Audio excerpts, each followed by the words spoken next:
As an announcement, our email address for this podcast changed between the time we recorded this episode and when we are posting it now. So you may hear or see an edit that is replacing our old email address with our new one.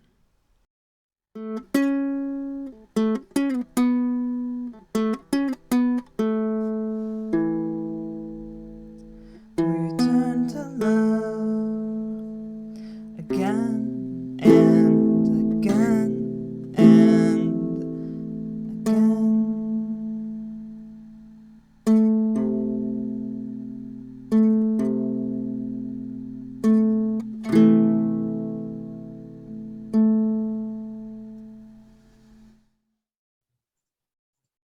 Cool. Okay. Hi, all. Welcome to this recording of the podcast, Widening the Circle as Sacred Story. So I'm your host, Sky Williams Tao, and I use they, them pronouns. And I'm Jamelia Omar. I use she, her pronouns. And so last week we were sort of looking at the question, how do we begin? Or what is this podcasting anyway? I think this week we're kind of looking at the question, how do we begin? What is this Widening the Circle of Concern report anyway? So specifically, we're going to be looking at the beginning pieces of the report. The sort of like preface, acknowledgments, pieces of the beginning part of the report in this session. I'm curious, Sky, if you have a sense of why that's important. You know, a lot of people when they read books, particularly academic books, skip. You know, they go right to chapter 1. And I think we have a sense that these chapters are important. Yeah, that's a funny thing. I always read the introduction. I'm not sure, you know, what, in like in anthologies too, I always read the introduction. I just think it's interesting. It like, I mean, in this one in particular, generally I read introductions because I think they say interesting, they give an interesting perspective on the whole work. Like I was reading Neil Gaiman's Sandman, and there's somebody else who reflects back on that work in the beginning. And that does add to how I read the work. This one in particular, I mean, this one doesn't have like a different person writing the introduction or anything, but I think to me it feels important because I think these are like here's the context for the report pieces. Yeah, in a lot of different ways, right? Yeah, I don't know if you have thoughts about what feels important to you about these beginning pieces or not. It feels like, I think if I was feeling less generous about the report, it would feel like a justification. But I think it's an explanation of why continue to read the rest of it. I think it does some really good grounding that they also do throughout the text. But this kind of encapsulates what the problems we found and why this report then came out. So I think it's important. Yeah. And I think then I'm going to move us to the like covenant and opening, because then I want to dive into that, right? Like which pieces of this do we think are important, which don't we, you know, which they feel like what added to our reading or not. I think those are interesting questions to bring with us as we talk about them today. Yeah, I mean, we talked sort of extensively about our covenant in the first recording we did. I'm curious if there are pieces of that I guess you want to lift up or that like have been resonating with you since we talked about it.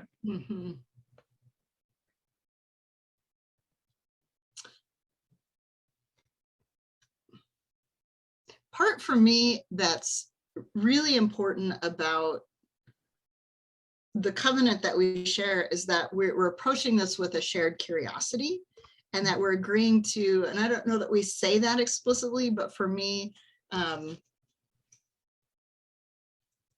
we return to love, we value what is true, we honor holiness, we try, we grow, we fail, we rest, we try.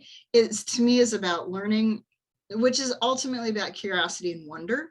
And I think that's, to me, both as a guiding principle of my life, but also how I hope we're approaching this document, because I don't agree with everything. I read parts of it and I think, oh, is that true? How can that be true? And so to approach it with curiosity and wonder rather than absolutes. Is there any part of the covenant that's resonated with you? Yeah, the piece that comes up is really the messiness. Like the, like this is like backstage sort of talk, but like we were talking with somebody designing our logo as we were going along with Phoebe, who's awesome. Shout out Phoebe. But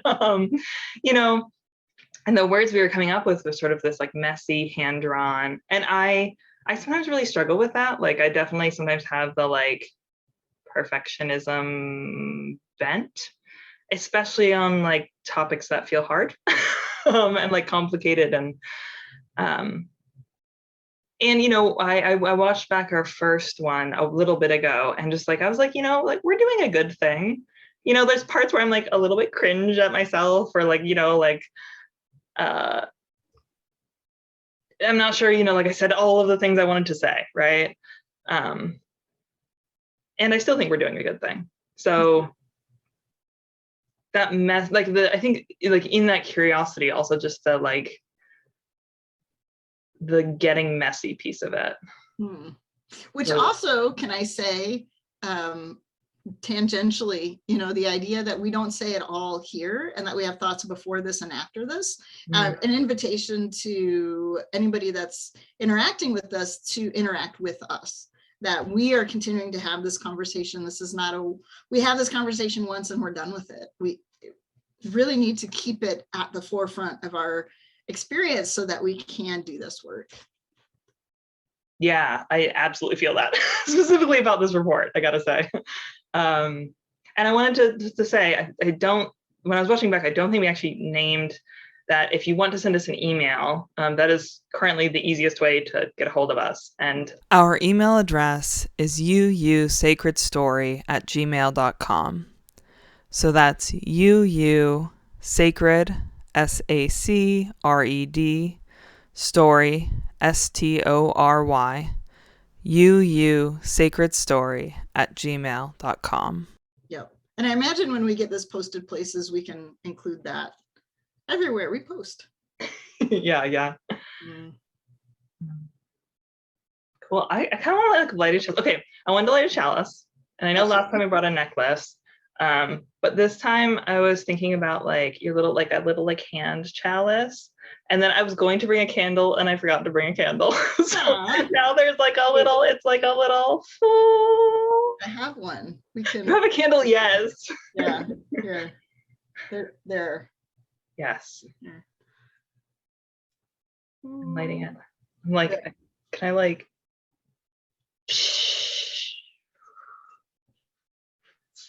I love it. Look at us be religious educators.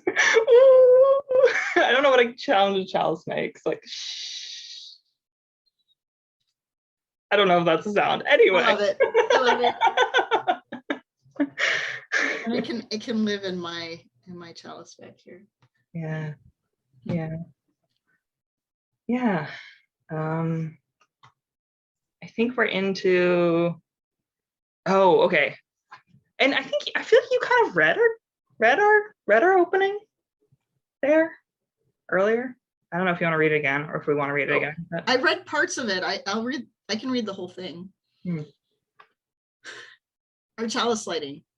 We return to love again and again and again. We value what is true.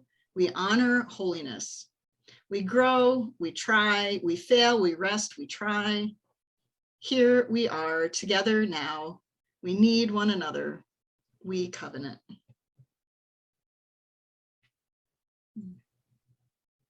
Whoa. So what was the idea you wanted to dig into? I feel like we're at the discussion part. Yeah. Yeah, I mean, I like something about like reading this, right? I kind of read this right before. Like I read it right before. I read a couple of them earlier when we talked about it, and I read it then.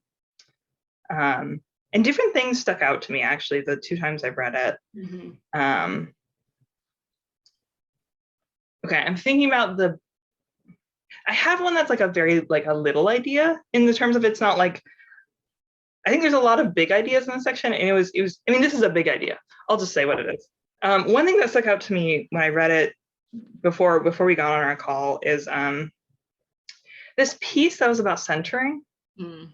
And I actually underlined this the first time I read it, and then I underlined a longer section this time I read it, but it was, well, proximity may not always guarantee expertise. Oh, this is on page XIX in the introduction, under the section, a word about centering.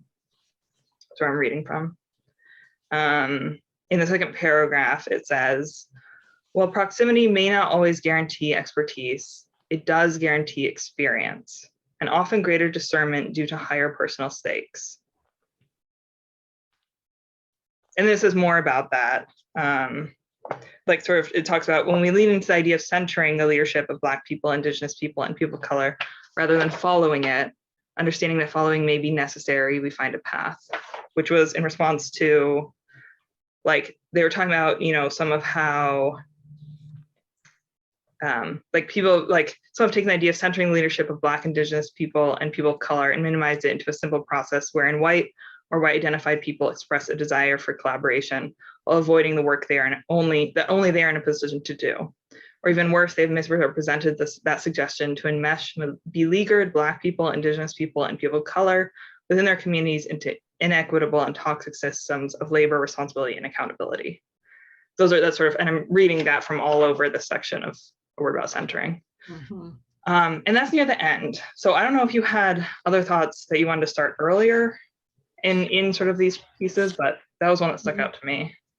You know, as a seminary student, that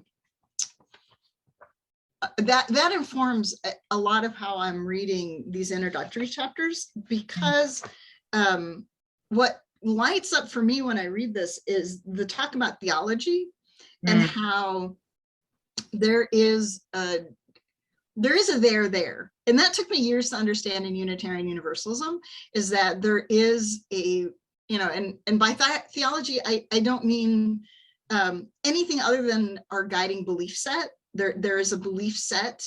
There are things that we talk about, there's things that we value. And it's not our 7 principles. And I know that's controversial.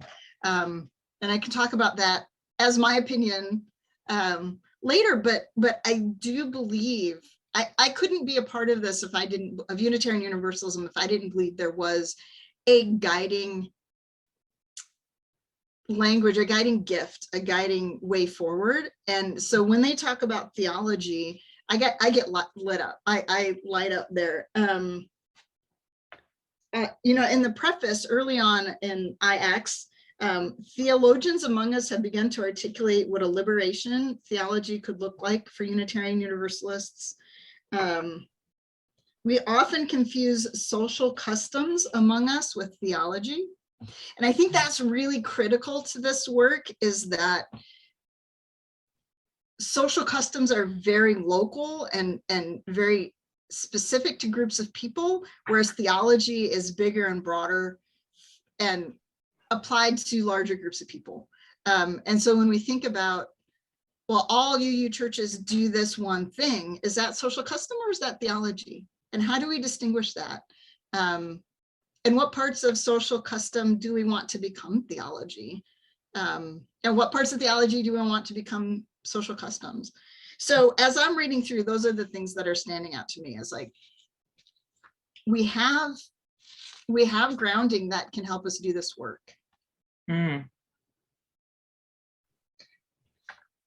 Yeah, it makes me like, there's a thing that just clicked in my brain. I don't know why at General Assembly. That was when Reverend Sherry, whose last name is completely escaping my brain, said this thing about like Unitarian Universalism is a theology, not a culture. And I feel like I've heard that, right? I mean, I think it's there in the report, but something about that like clicked in my brain in a particular way when she said it. That's like, yeah, like, we are, like, yeah. And I also love when your question that are some fuzzy lines, I think sometimes, like, like I've heard people say like things, at least to me, sometimes that sound like, embodiment practices aren't theology, right? That's culture.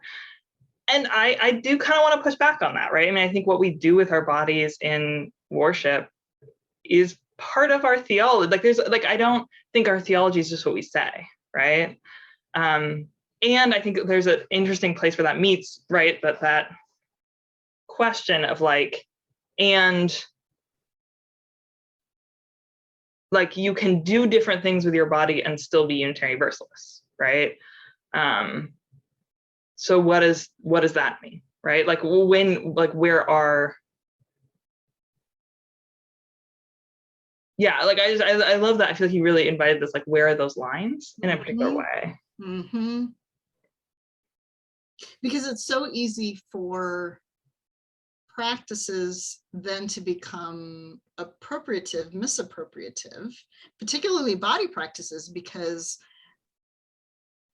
a lot of the culture that is Unitarian Universalism doesn't have body practices. We're the frozen chosen, right? We sit, we stand, we sing, we sit. I mean, and that's we're pushing back. That pushback is coming from so many different centers of Unitarian Universalism, not just Black, Indigenous people of color, but also our disability community is saying, our bodies don't all act the same way. And so to make this assumption is that in order to be Unitarian Universalist, you must move your body in this particular way, is exclusionary and offensive. So I think that's coming from a lot of places. And those things, because we aren't being creative about what those new theologies are, or reaching back to the theologies we already have, we're then stealing from a side culture in inappropriate, I think, ways.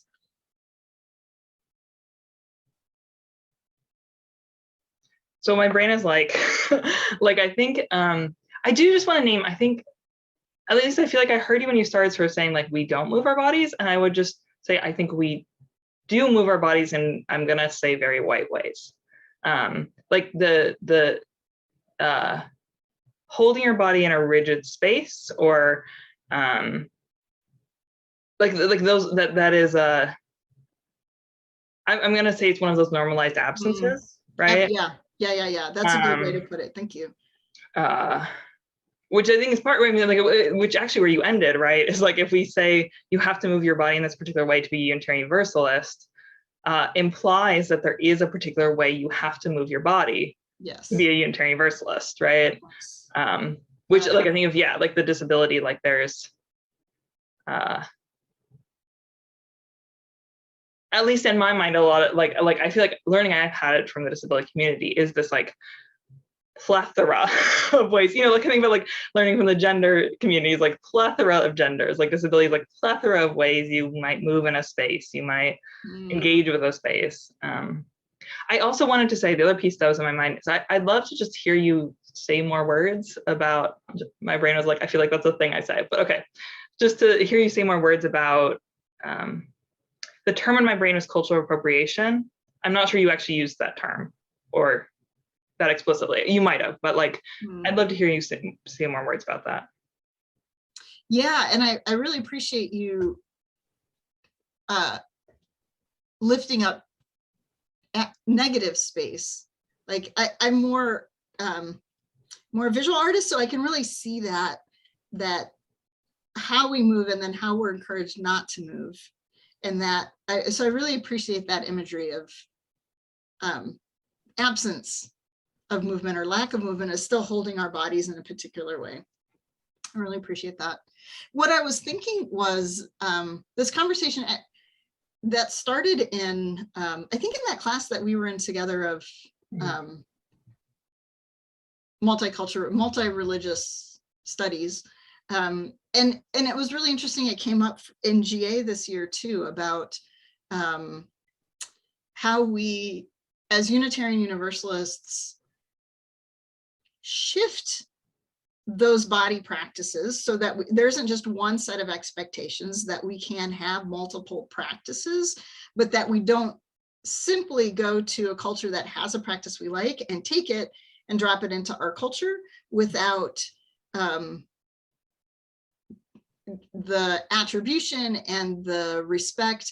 And we lose I'm thinking the example of yoga, which came to the States as maybe a psychoanalytic tool rather than a spiritual tool, and it lost that the spiritual aspects, the long history that it had when it came from the East.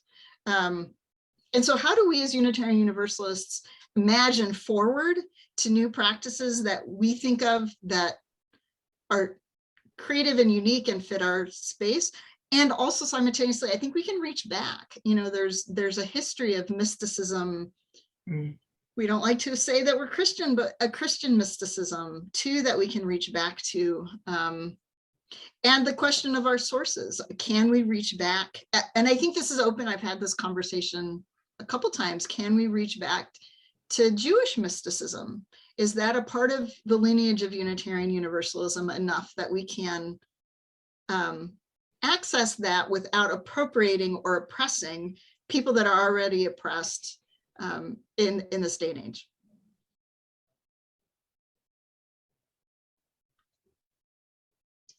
Yeah, my brain went to this. I think that when you were talking, my brain sort of was like, oh, like as a thing of like, I remember in that class, we were also talking about meditation and Buddhism as being a thing that where body practices, right, have been taken out of a particular culture. And I've heard the term secularized. And I think what my brain did actually in hearing you talk about like sort of the, like with yoga and Hinduism, right, is this, like, I mean, I have this whole thing about like, I think that humanism and secularism is a theology. That's not I guess it's another one that I don't actually believe in absence. I think that what often is the unspoken thing there is a scientific theology. Like the creation story is the Big Bang, which is a creation story. And this is like my own personal, like, I feel like this is one of my soapboxes. So like, I don't mean to like take over this with it, but like what was the spark in my brain is like where a body practice was kind of like appropriated into a scientific theology. And that's like, like through psychology, right? Through this like sort of wellness, like, which I think like uses the terminology, and I don't know quite how to say it. Even if it's not always specifically like a scientist saying it, I think it's still using those languages, I guess is the word I want to use, and like modes of thought, those theologies. And like where like, yeah, like I think just what was the clicking for me is not just, I don't think it's just that it was secularized or like, but that it was specifically adopted into this other theological framework, right? Mm-hmm. Yeah, and I think, like, yeah, I was also thinking about I remember I was listening to this one podcast that was talking about, the mysticism that is really frowned upon nowadays and is complicated. Oh, God, it was like Lincoln was a part of it, where people were talking to spirits of those who passed away. There's like a specific term for this that my brain is just not picking up. But I remember there's actually a way that it connected to Unitarian Universalism, and I never heard that before, in part because I think that movement as a whole, it wasn't revivalism. It's like spiritualism, I think is the term. But like, and I like, I think there's all sorts of questions about appropriation there. I mean, people were like channeling the people who had died, who were like, like if you want to like do George Washington, that's like one thing. If you're like channeling like Native American or indigenous folks who have died, right, as like a white person, like a white woman in that time, that's like a whole thing. Yeah, so I guess, which I guess was in my brain, because I do think there's a way that I know I have struggled with my own sense of mysticism, and the way that connects to sort of I'm going to say sort of a white understanding of science, which may not be fair. But like of this very materialistic scientific worldview that I'm going to say denigrates particular forms of spiritualism and mysticism. And when that's a predominant force in Unitarian Universalism, I think it's harder to have some of those mysticism conversations, which I feel like I took what you said in sort of the wind in this other direction. So like, but those were words in my brain space. But, and I think that's the yes, and you and I can have this conversation and we can say, we can look at how I think you and I approach Unitarian Universalism from like one dial different on the hands of a clock, right? Like you look at it at 1 o'clock and I look at it at 2 o'clock, or, you know, whatever. But we know that we have people that if we're at 2 o'clock, we have people that are 8 o'clock or 9 o'clock, and that we're so, and I think our conversation is that whole dial exists within Unitarian Universalism, right? The whole clock exists in our faith, and it is big enough. We can draw the circle wide enough to include the whole clock, and we haven't. We've only included 8 to 9, and sometimes it's only 8 to 8:15 that we've included. There are some people at my congregation that believe very, very differently than I do, and we sit in the pews together and can worship together. So you know, the whole clock is there. Yeah, and spiritualism is a thing. I just Googled it. That was the term. Yeah. I think too, I want to bring us back to because I want to point out the note addressing the pandemic, because this is a very timely, it was a very timely publication in terms of coming out kind of what now is early in the pandemic. Then it was like mid-pandemic, but now it's like that was way long ago. That was really early in the pandemic.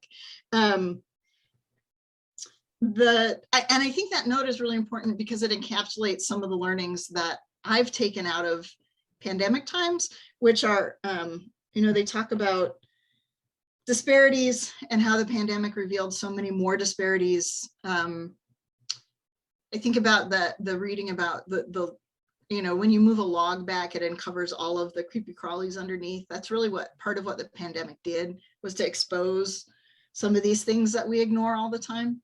And then the awareness of access that we came to from the pandemic, that in my congregation, we had people that would come to YouTube worship and then come to Zoom social hour, and said, I haven't been to church in person in years because my X, Y, and Z has prevented me from accessing your church. And it has kept to the front the priority of access and how access precedes welcome. We can't actually be welcoming if we're not accessible to our people. And so to talk about that in the context of ability and disability, but also in the context of race, like this text does.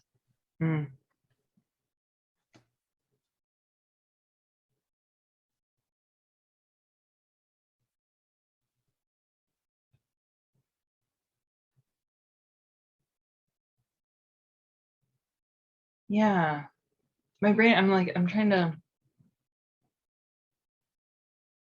I think the piece in my brain about that is also this like line it has that's like, and addressing them within our faith becomes more important, not less. And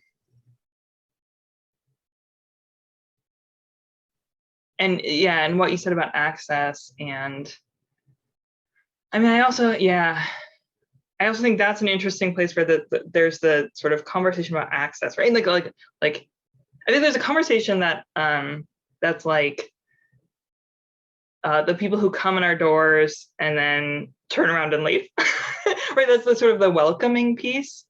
Or I mean, and I don't actually mean to put that on individuals that leave. Like, I think there's a real sense of who are we inhospitable places for? yeah. And where that is also part of the piece about access, right? And how, like, I think what's in my brain about it is, like, I think it's true, like, that there's this feel like interwoven conversations, I think, is sort of what I'm thinking about.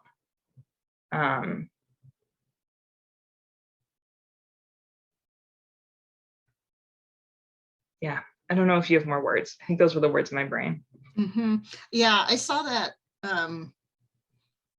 that intersectionality, or the interwovenness of all of these conversations. This spring, I led a small group through the discussion of the Transforming Hearts Collective workshop series. And one, amazing, is absolutely amazing. And it led us to such deep, vulnerable conversations and deep learning. Absolutely recommend. And they were brilliant about highlighting the places where including one group actually means including this whole group of people, that when they're talking specifically about trans lives, they're also talking about all of the nuances of their lives that they bring with them. And so it talked about, they really brought home this intersectionality of welcome, that we can't just say, oh, we want more African-American people in our congregations. It doesn't actually work that way.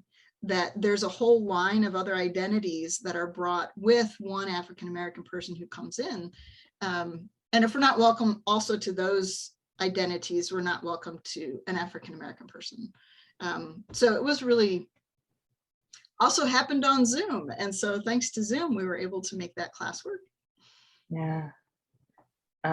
Yeah, it also brought up for me, I feel like, a conversation I've had before around, like, where one person's access needs are in conflict with another person's access needs. So one that's just in my brain that I've heard about is, like, this, like, and I'm generalizing, like, young adults wanting more embodied, raucous, sort of loud worship styles, and that there's a group of people for whom having a loud worship space with, like, a lot of movement and sort of like things happening is really not good for them. Yeah. Right. And it was actually, and I was thinking about that, I've, like, about, like, competing access needs, and that actually brought me back to your clock metaphor around, like, and Unitarian Universalism being a theology and not a culture. Like, what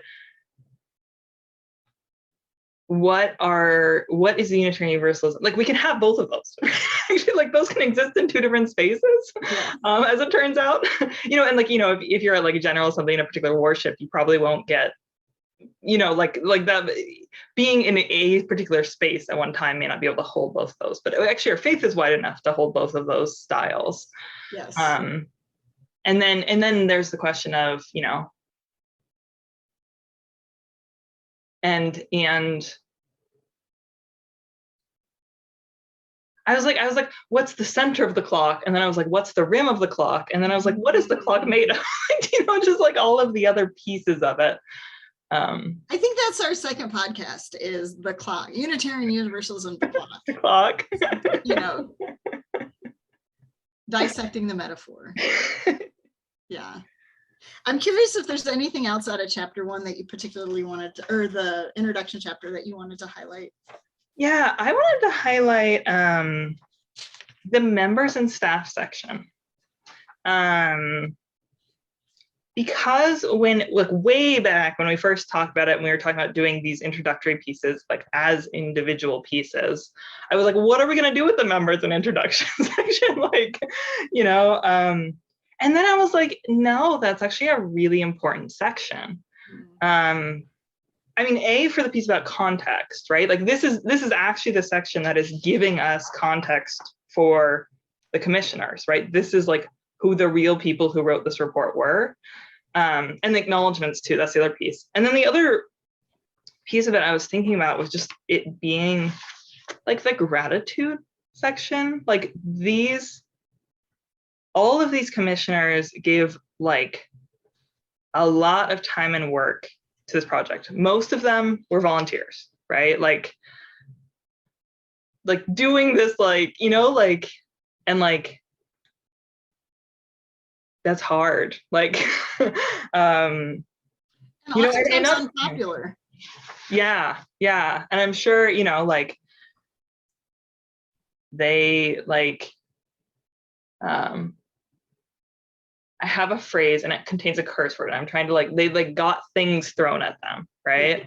Yeah. That were not kind, that were, you know, I mean, both they were wrestling with complicated, they were wrestling some of the similar things we wrestle with, I think, on just this like very small scale podcast or, you know, video, right? It's like race, like in the United States, like this legacy of pain, right? Like race and universalism, like, and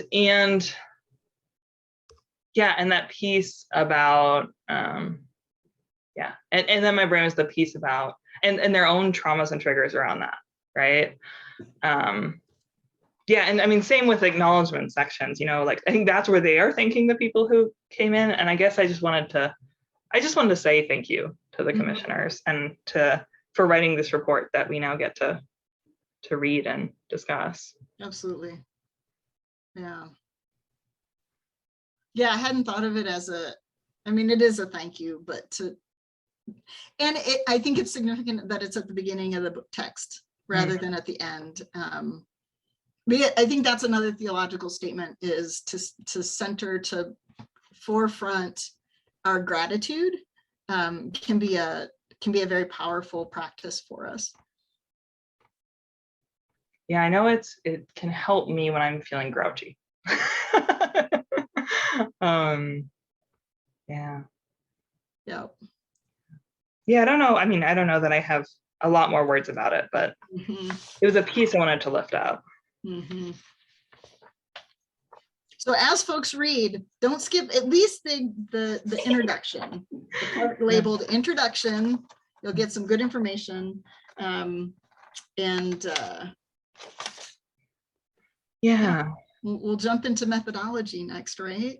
Yeah, and I just wanted to, like, I think the preface, just to like overview, I feel like the preface is really like, you know, where even did this come from? Like, you have no idea where this report even started. And they also list some like important, like, you know, what were we not doing well then? What has changed? What is doing better? And then there's the note addressing the pandemic. And then there's the members of staff, which is that's what I was talking about, where it lists each staff member. And then there's acknowledgments where they talk about other people who are involved. And then there's the piece you're talking about, the introduction. Yeah, and then methodology is the final section that's in like the italicized, the italicized section of the contents. They're like italicized and like indented section of the contents, table of contents. Yeah, it's really the context for the report, for the work. Yeah. I totally forget how we talked about closing our space. Well, I think, yeah, your words. Okay, go. We were gonna mention again. So as we're wrapping up, get in touch with us if you have thoughts, if you have ideas. The email address is listed, and go and get the document. It's available on the website still as a PDF. And they are selling them, the big book, through the UUA In Spirit bookstore. Every congregation was sent one though, so you might ask your congregational staff if there's one lying around that you could borrow to read. So get access to the document. And as you go, as you leave us for today, go in peace, go in power, go do good in the world, and go knowing that you are loved. Wait.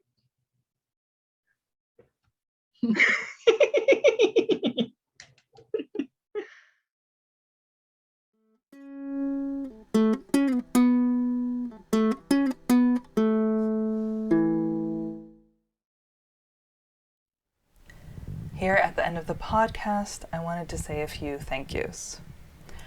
So first off, thank you to Unitarian Universalist Justice Arizona, or UU Jazz, especially Janine Gelsinger, who had held a group to read through Widening the Circle that helped inspire this podcast, and just for all of her support in this process. And also special thank you to Phoebe Dubich for designing our beautiful logo. And finally, I just want to say thank you to all of you for being with us, for reading through this with us, for following along. And just a reminder that you can contact us at uusacredstory@gmail.com. And we really are excited to hear from you and to hear your thoughts.